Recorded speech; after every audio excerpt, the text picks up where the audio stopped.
Welcome to the Bacon Lecture, the Common Lecture for CVSP 203. I thank you for attending, and I hope it is worth your while. I will try to make it so you could turn that mic down, please. What did that? Maybe you need to make sure the mic is down. Yeah. I can hold it about right here, and that's pretty good. Okay? That's too much. It's going to ring. Yeah. Can you take it down some? Yeah. That helps. Okay, let's not torture the people. So, this is an introduction to Francis Bacon. And there are a number of readings that are available on the website, as I'm sure you are familiar with or know about. And so I'm just going to go over some of the main points in these readings. It may go a little fast, and I may not get through everything, but I think I just want to sort of orient you to the thinking and the relevance of Francis Bacon. That's our man right there. You can see he's got a very nice hat and a very nice collar, quite typical of the age. He lived between 1561 and 1626, right? Yeah. So he was a bit older than Descartes and died before Descartes wrote his great work, the Meditations and so forth, which I think you have read some of in the past couple of weeks. Am I right? You're already familiar with René Descartes? I think, therefore I am, etc., etc.? Yes? Good. Okay. Well, hopefully, too, I can point out some of the contrasts and similarities between Descartes and Bacon as we go. Well, the first things I'd like to mention about Bacon is how he died, because it's very illustrative of the kind of person he was and what he believed in. He died from pneumonia as a result of doing experiments with chickens. What sort of experiments do you think he was doing? He was stuffing them with snow. Why? Was he trying to build a snow chicken or something? No, he was trying to see what were the effects of ice on meat.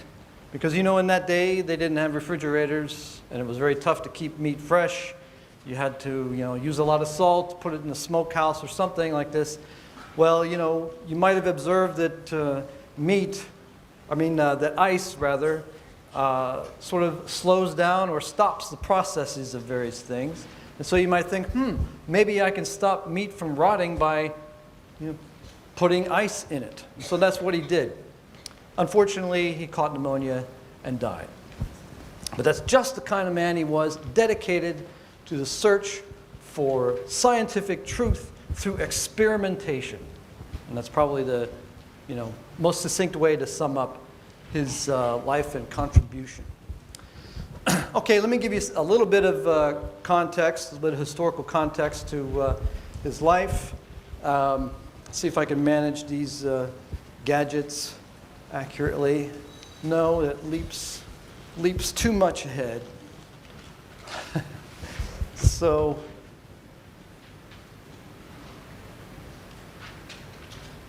yeah, well, that'll do. Okay. So some historical context. So Bacon is writing in the latter part of what's called the Great Age of Exploration, usually of the Americas, right? And this was during, we could call a period of transition from an age of deference to authority, and the authority that he mostly has in mind there is the authority of the church or the authority of Aristotle. So there's a lot of importance here related to Aristotle, which I will go into. And of course, an age of exploration, invention, methodically based science, that was his contribution. And the erosion of religious authority in one way through the Protestant Reformation, but also in the way that science challenged the sort of theologically centered views of nature. Okay, and I think some of that you've been exposed to already in your discussions of Galileo and Descartes and so forth. Okay, For a time, Queen Mary, the Catholic, was queen, and she performed these executions of Protestants. Around 300 were buried at the stake during her short 5-year reign. If you think you have sectarian troubles here in Lebanon, well, they had their share in England as well. He was most active during the reigns of Queen Elizabeth, who died in 1603, and King James I, who took over when he was promoted to Lord Chancellor. So he was very much involved in the doings of the royal court. He was a lawyer and defended positions and so forth, and also got into some trouble. He was, as I said, roughly a contemporary of Galileo, Descartes, and Hobbes, who we'll be reading about next week or in a couple of weeks, right? Okay. All right. So let me say something specifically about Bacon's main accomplishments and influence. His main accomplishment was the refinement of scientific method, and this is discussed or contained, as he wrote, in what's called the Great Renewal, or in Latin, the Instauratio Magna, and you're reading part of that. That is, part 2 of this work is the Novum Organum, or the new instrument. So an organ is an instrument, and he came up with a new instrument. The reference to organ, or organon, or instrument, relates to Aristotle, whose works, a collection of, part of his works were called the Organon, right? So when Bacon says that he's introducing a new organon, he's introducing a revision of Aristotelian science.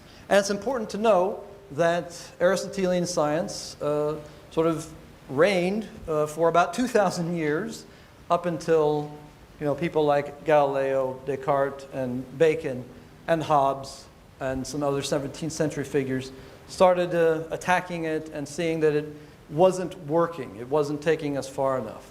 So that's the main innovation here that Bacon is part of, and that is getting us away from an older paradigm of science into something newer, which had, of course, some quite dramatic results.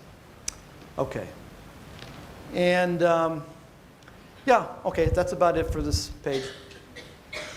By the way, I have the whole of my lecture in more detail on the website in written form, similar to this, but just more detail. So you can also follow it there if you like, if you don't get everything here. The main points of this presentation. Okay, I want to focus on one thing that Bacon is quite well known for, what's called the idols of various sorts, which we'll talk about. Idols are illusions, and illusions are sometimes things that we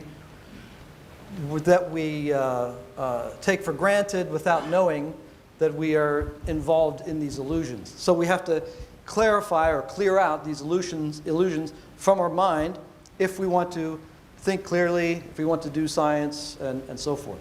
And I also maintain that these things that he says about the idols are entirely relevant to us today in everyday thinking as well. So I think this isn't just old stuff that doesn't matter anymore. It's still relevant, and it's things that we have to keep being reminded of in order to clear our minds. Okay? So let me say something about, this is the other main point of my presentation, is Bacon's scientific method. So I'll just say a few things about that here. In general, his critique of Aristotelian science applies as well to Renaissance alchemy, magic, and astrology. So Bacon was just sort of coming out of the Renaissance age, where these things were very popular. Interestingly, astrology is still popular among many people today who read the stars and think they can predict the future and tell what people's personalities are like and so forth. Alchemy was an older form of chemistry. It turned out it didn't really work, so it had been abandoned. And of course, magic and so these kinds of things. So Bacon said that the methods of these disciplines utilize occasional insights but under investigation fail to produce results. And that's what Bacon really wanted to show, that it gives us a way of doing proper means of investigation so that we get results that are true and accurate. Sometimes it's said that, Descartes is the rationalist and Bacon is the empiricist, and the sort of battle between rationalism and empiricism emerges and goes through the 17th and 18th century and so forth.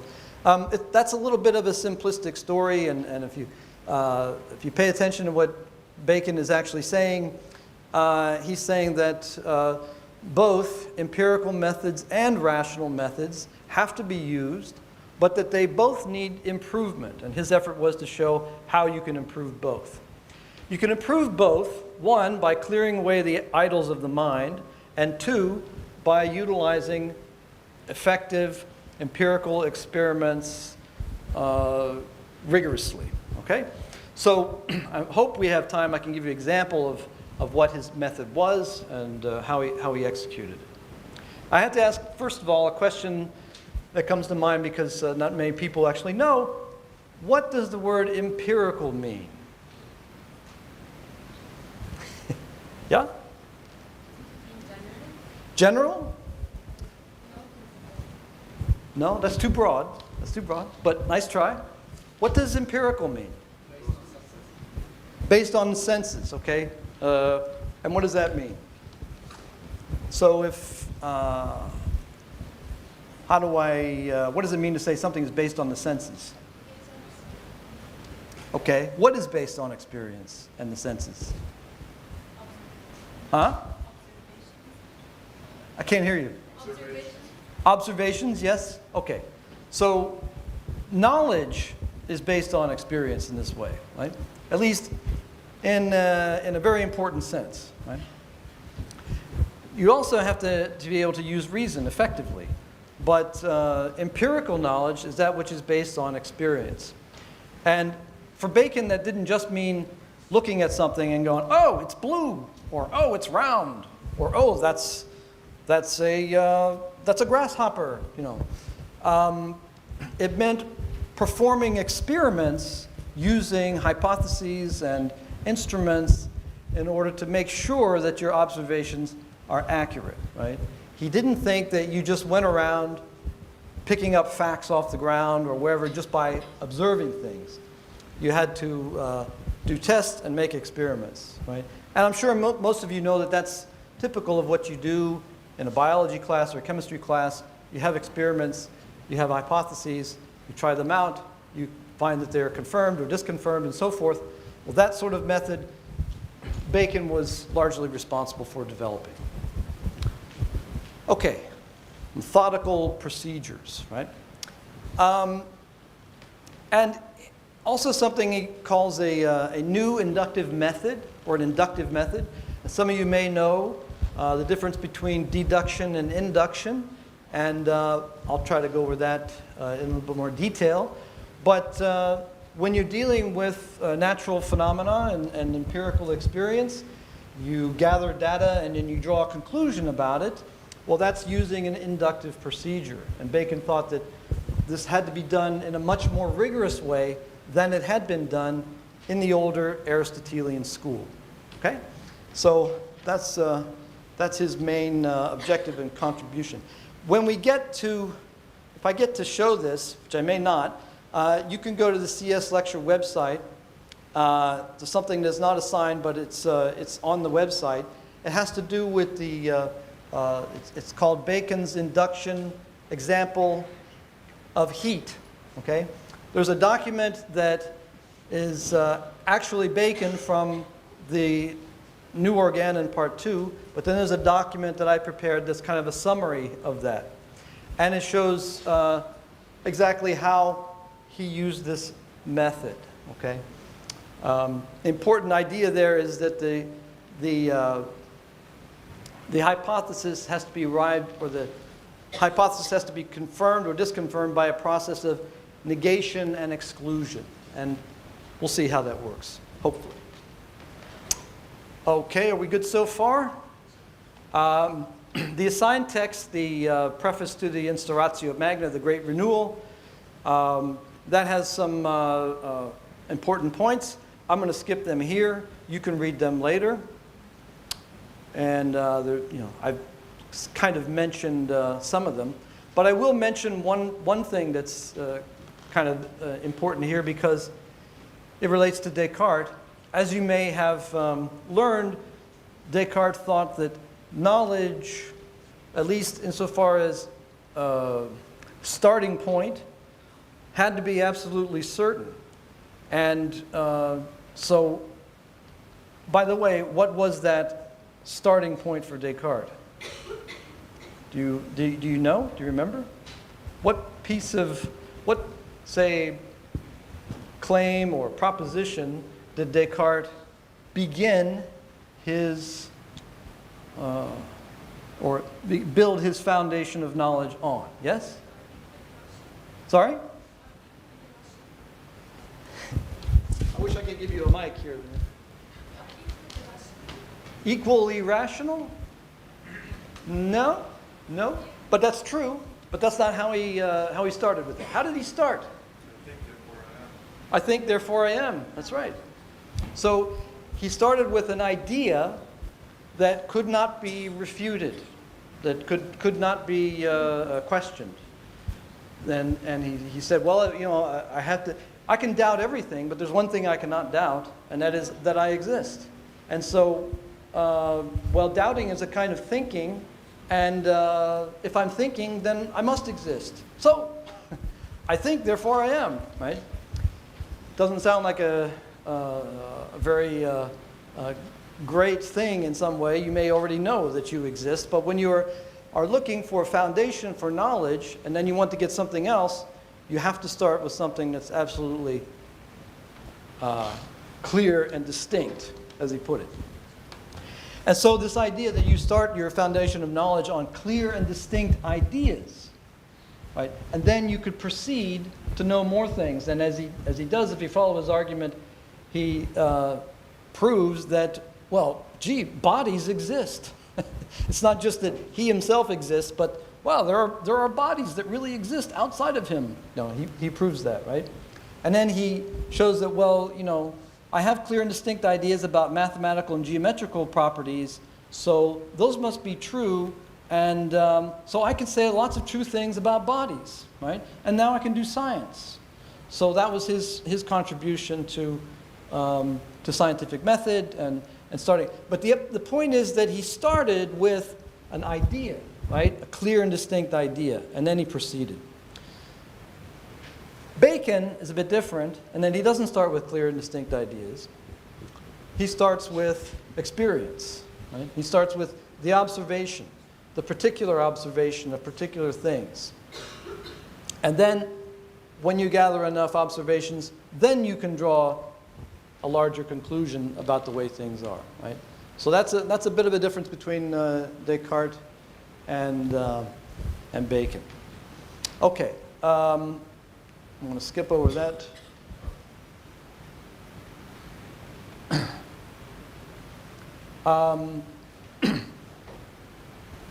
Some points so I'm going to talk about some of the main points in the New Organon. I'm really just going to go to the idols, okay? These you can go over later. All right. So one thing I will mention here is,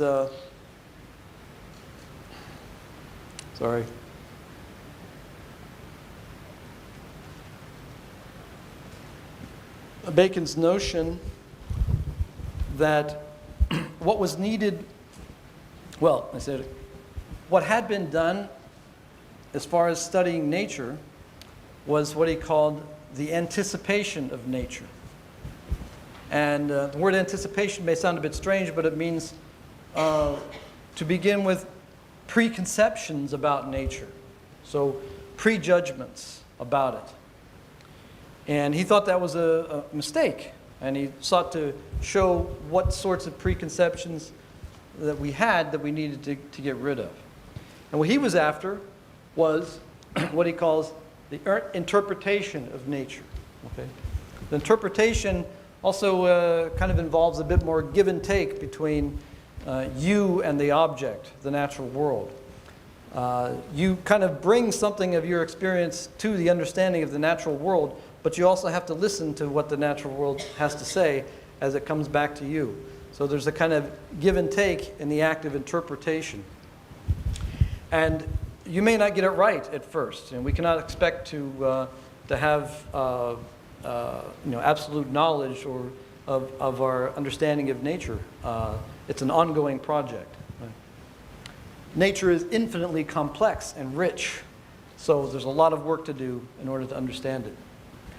So, okay, in order to do this, in order to perform this interpretation of nature, we have to, as he says, dispel illusions. And those illusions are what he calls the idols. Right?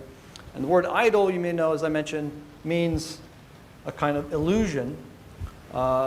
More precisely, it refers to an object of worship that is a false object of worship. You may, I don't know if there may be discussions I think in the Quran. There certainly are in the Bible about the false idols that the people worshipped. Right? They set up a golden calf, and worshiped the idol, and then they were punished by God, of course. Right?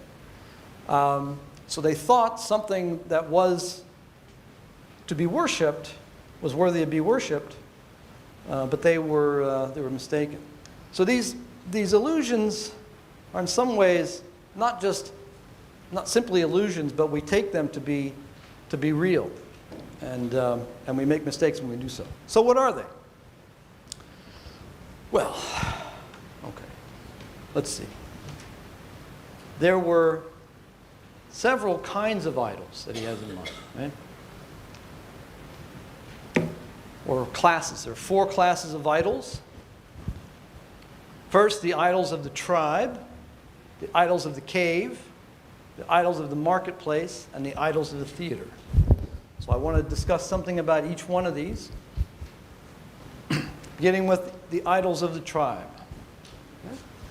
And tribe here means not some small group of people that have some collective interest or related by blood or something, or language or whatever. Tribe is meant the entire human race, or the entire race of human beings. So as a species, these idols apply. Okay? So what are they? Well, he says that he refers to what's called the understanding. And in your text, you'll see this often. Bacon saying, the understanding is like this, the understanding is like that. And you may have gotten this also from reading Descartes. They talk about what's called the understanding. What is the understanding?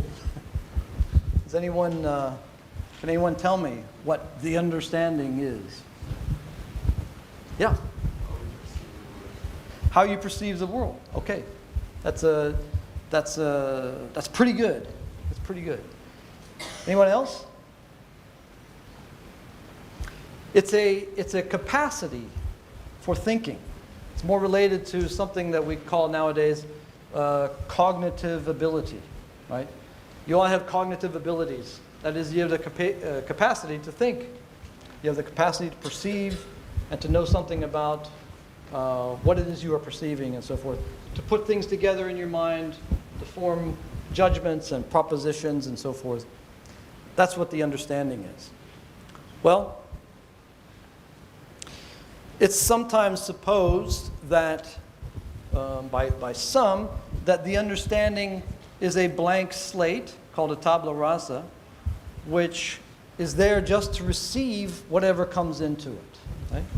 So it doesn't have there are no preconceptions in your understanding or in your mind, right? So that it can receive whatever comes in and just take it as it is, and that's what your store of knowledge consists of. It will come entirely from experience. Well, Bacon was very good to observe what I think everybody recognizes nowadays, is that the mind is not a blank slate, that it comes prepackaged with all kinds of distortions, right? Or tendencies to distort. And that's what he really wants us to pay attention to. He says, the understanding is like a false mirror, right? It's not a mirror which just reflects things as they are. It distorts them as soon as they come in, right?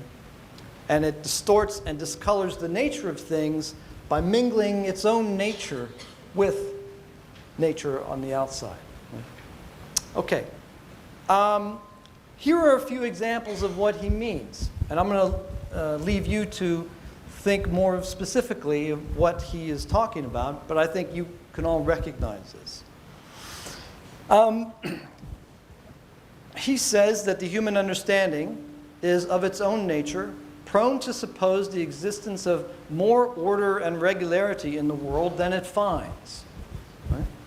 Hence the fiction that all celestial bodies move in perfect circles and spirals, being utterly rejected. So what do you suppose he means by this, that the understanding is prone to suppose more order, more order and regularity? What could that mean? Yes? Like we keep trying to make sense of things.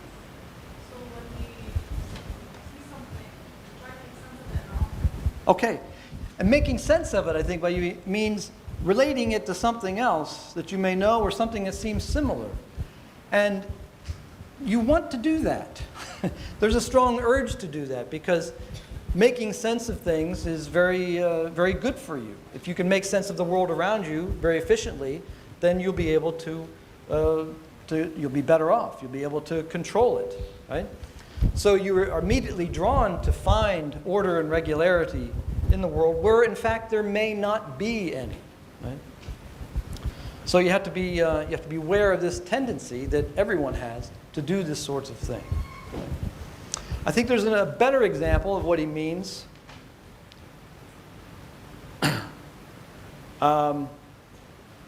That we tend to ignore, say, examples that don't fit in with how we already conceive of things. Right? So we discount evidence that is disturbing to us or simply goes against our preconceived notion that is important to us. So his example is, is this. He says, suppose, so we're looking at hanging in a temple, a picture of those who had paid their vows as having escaped shipwreck. And you might say to that person, whether he did not now acknowledge the power of the gods. So let's just dwell on that for a second to make sure we understand what's being said there, right? So you go into a temple, you see a picture, and you see that all those who prayed to God were saved from the shipwreck, right? And so you might go, aha! So it's quite natural to draw the conclusion that if you pray, you will be saved, right? Because that's what's made in the picture for us. Very nice picture. Very powerful picture. Pray, you'll be saved. Well, what does Bacon say? He says, but where are they painted that were drowned after their vows? No one paints the disasters. No one celebrates those who prayed and were not saved, right? So in that way, it's a very good example of how does we focus on, say, the positive or what reinforces our opinions, and we discount or we ignore those negative things, those things that are displeasing to us. And when we do that, we might be ignoring a larger truth. Perhaps that is that praying may or may not save you, right? Okay. And Bacon says that such is the way of all superstition, right? Superstition means believing some things greater than others, and you're not really warranted in that belief, right? And you discount other things that count against your belief. So this occurs also not in just religious context, but in astrology, dreams, omens, divine judgments, or the like. Right? You can see people, it's very common to see even now today when there's a disaster, a natural disaster, like a typhoon wipes out 40,000 people. Well, someone looks for a reason. They look for some order. They look for some regularity in these kinds of events. And they say, aha, it must be because the people of that country were sinners and God's punishing them. Right? Well, that would seem to be a prejudice, right? An incomplete explanation. Okay, so that's one example. One strong example, or another strong example. And there are others. You can go through them. Let me summarize the idols of the tribe. And they are to seek regularity, though it is not regular. To agree with what your understanding already knows. To reject the new and different, the threatening, the unpleasant. To accept magical explanations. To be moved by affirmatives. To be moved by what strikes the emotions and senses sharply. To seek purpose where there is none. So those he characterizes all as idols of the tribe or idols, illusions of human species. So if we're going to get anywhere, we have to dispel these illusions. Okay. Then we have the idols of the cave, which apply not just to the species as a whole, or they don't really apply to species as a whole, they apply to individual persons. And if you think of the cave, think of Plato's cave, for example. You know the story of Plato's cave? You've probably heard it before. These individuals, all they experience throughout their life is one kind of thing, and that is the shadows on the wall in front of them. And so naturally, that's a very limited view of life, and because there's much more to know than simply the shadows that are in front of you, right? There's the reality behind you that produces the shadows, for one thing, but it's a very limited view. So what often happens is we get caught within our very limited view of things. So as Bacon puts it, for everyone besides the errors common to human nature in general, has a cave or den of his own, which refracts and discolors the light of nature, owing either to his own proper and peculiar nature, or to his education and conversation with others, or to the reading of books and the authority of those to whom he esteems and admires, or to the differences of impressions accordingly as they take place in a mind preoccupied and predisposed, in a mind or in a mind indifferent and settled. Okay? So if you're in a cave of your own, you're sort of trapped in your own experience. And, that can, of course, be caused by the, how you grew up, the context in which you grew up, and the influences you had by friends and family and so forth who told you this, that, and the other, and you believed it, and you are still in the cave. All right.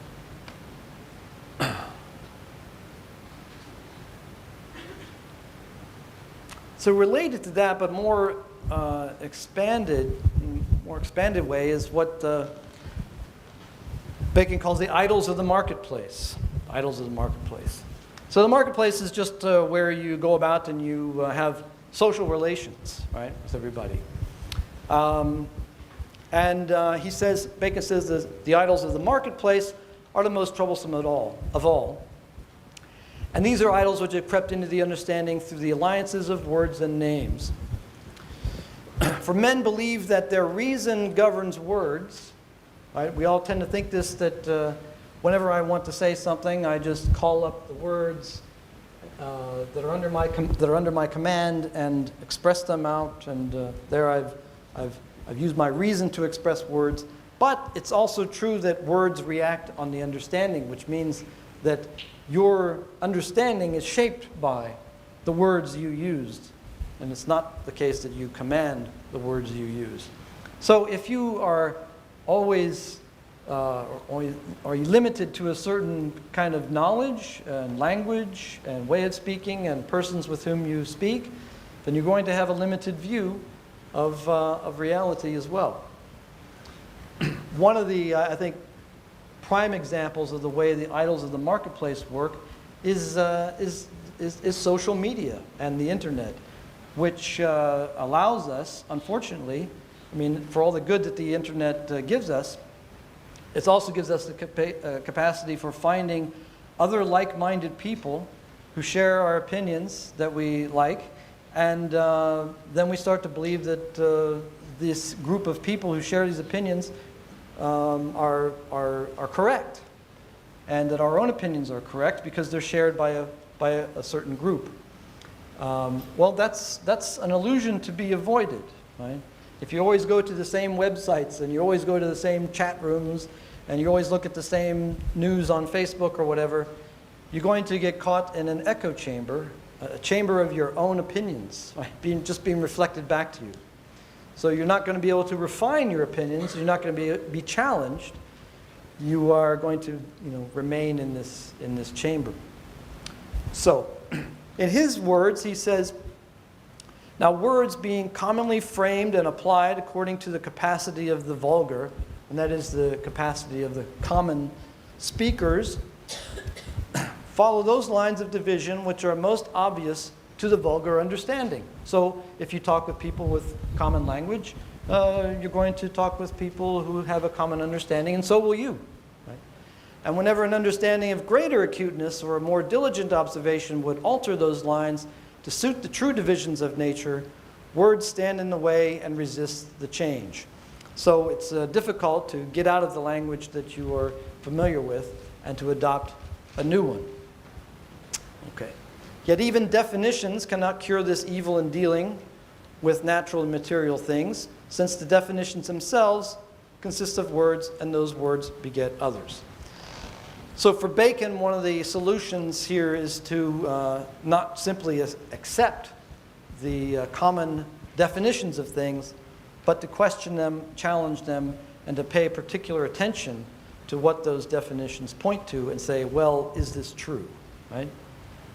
So there's a very, I think, clear way of explaining how it is that the prejudice works, not just in our investigation of nature, if it's the physical world, but also in our assessments of friends, people, societies, cultures, and so forth, when we draw examples based on, draw conclusions based on very few examples. We draw conclusions based on a very small sample of particulars, and we say, oh, I know 3 Shia people, they act like this, therefore that. I know 3 Sunni people who act like this, therefore that. My dad always told me that the Druze were dangerous, so therefore this guy who's a Druze, he's also dangerous, and so and so and so, right? That's how you obtain and maintain prejudices against other people. Okay, then we have the idols of the theater, and there are 3 kinds, and I won't be able to go through them all, but they are the sophistical, the empirical, and the superstitious. So the best thing that I can do is explain, okay, so I'm going to focus on one of these, and that is the sophistical. And related to that is what I referred to earlier as the Aristotelian scientific model. Right? And it's important to understand some of this in order to know what Bacon is up to, because most of what he's up to is rejecting the Aristotelian paradigm. So we have to understand what that is. Okay, so one of the things that was characteristic of Aristotelian science was this idea that that everything had a kind of a form to it, that is a kind of quality that made it behave like it did, or could have certain effects on you, for example. Right? And so let me give you some examples of that. So as it says here, Aristotle held that certain forms could explain certain phenomena. So for example, if you were to ask, why do things fall? Right? Well, and that's readily observable, right? You can see when you let go of something that it falls. Well, why? We have explanations nowadays. We call that explanation more gravity. Makes things fall. Right? Well, Aristotle said that everything had the form of what was called gravitas in it. And that's what made things fall. Now, if you ask what gravitas is, this is the answer you would get. Well, gravitas is that quality which makes things endeavor to reach their natural resting place, and that is the center of the earth. Because that was the idea that we had. That was also important here that in Aristotelian science, everything had a telos, that is a goal or a purpose that it was endeavoring to get to. So when you let go of something and drop it, the thing is actually endeavoring or trying, in a sense, to get to the center of the earth where all things would come to rest, right? And they would no longer move. So, that's an interesting explanation, but there's lots of presupposition behind it. One is that, that the natural world is purposeful, and that these forms are operative in things, making things move the way they do. The problem is that in this example, there's no real explanation of what gravitas consists of, nor no clear way on how to measure it, and so no effective way of making predictions about which things are going to fall, how fast, and so forth. So it wasn't a very effective way to do things, to explain things in terms of these qualities. There's a couple of other examples that will make this more clear. So here's a question. If you've ever drank alcohol, you know that it can make you sleepy or loose or whatever, right? I mean, it can make you relaxed in any case. So then you might want to ask, well, why does alcohol make you relaxed and sleepy? Well, the answer is this: because alcohol has the quality of soporific in it. Did you know that? That's what alcohol has. It has soporific. Well, then when you ask, what is soporific? And the answer is only this. It's that quality in a thing. Sorry. All right, great. I just went back to the beginning. Hold on a second.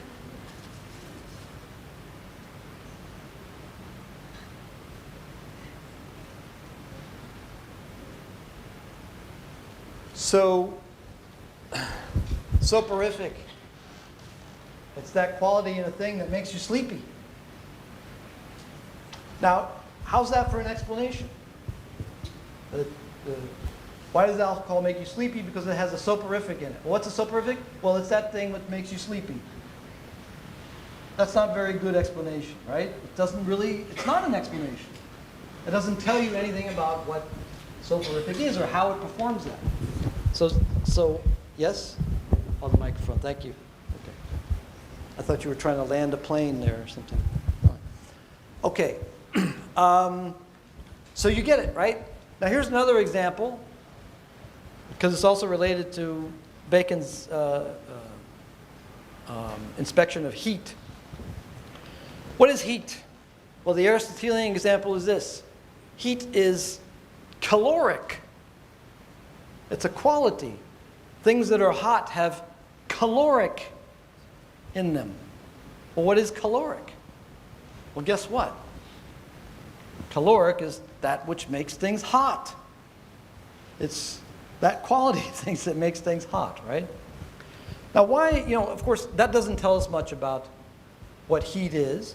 It may help us to a limited degree find out about hot things that tend to get hot, and so forth, and maybe make some predictions like, well, if I have some stones that are hot, I can heat up another stone, right? Because stones are similar, they have the same effect. But it doesn't really explain much about what heat is. What is heat, by the way? And what is it that we now say that heat is? Huh? Motions, right? Motions of what? Motions of particles, that's right. And guess what? That's the conclusion that Bacon came to as well. And that is a much more convincing account, right, of what heat is than just saying that it's caloric or it's some quality that makes things hot. Right? What makes things hot is the motion of molecules or particles. His view of it was a little more, shading than that, but that's basically it. Right? So you can get the idea of how Bacon thought that Aristotelian science was insufficient if it depended on these forms, and you needed a more rigorous method. Could take a look at this method in 2 minutes, so I will. Hold on. There's more to be said here, but I don't have time to do it.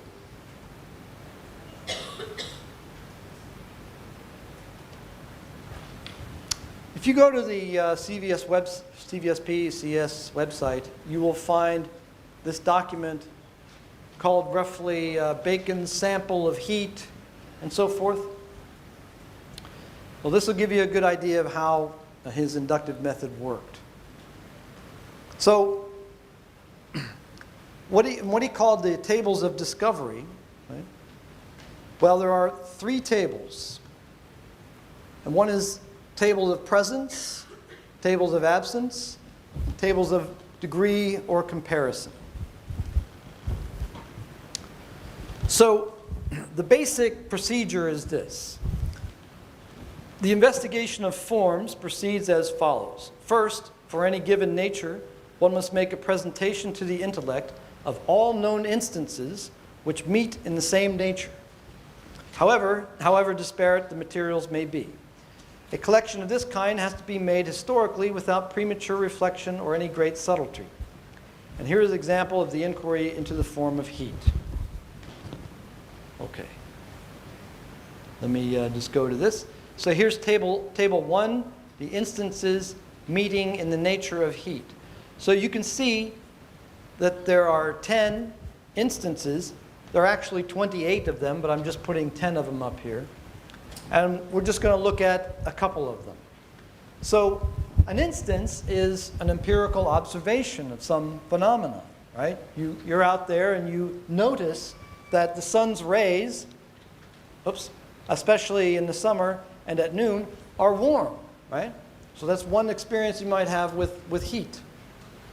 Secondly, you would notice that the sun's rays reflected and concentrated as between the mountains or through walls, and particularly in burning glasses, also produces heat. A burning glass is just a kind of a magnifying glass that intensifies the sun's rays, right?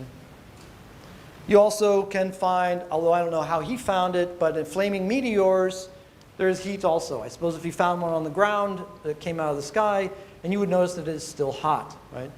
So you sort of get the idea. Any flame, solids on fire, these are all observations of things that are hot, right? Okay. So this is important because Bacon thought you can't just look at things that confirm what you are looking for. That is, that tell you, okay, here are all the hot things. Here are all the places I find hot stuff, right? You have to look at where you don't find hot things as well, where something similar might be involved. A good example is the first one, okay? So these kind of are running parallel too, right? So with the first one over here, we had the sun's rays are hot, but look over here, we have moon's rays, and those are the stars, and the comets are not found to be hot to the touch. And you might wonder, you might expect them to be warm. If they're rays like the sun, then they should be warm. But they're not warm. So there's something different there. So that's what's important to pay attention to, is what is the difference that makes, those rays cool and these others hot, right? So you had to go through and you had to examine each of your instances and see what cases they don't come up in. Right? So that's a way of rigorously applying the method. There's more to it than that. but it looks to be time to go, and everybody's getting restless, so I will let you go and read the rest to yourself. That should give you a good start. Thank you very much. See you next in a couple of weeks, Mr. Locke.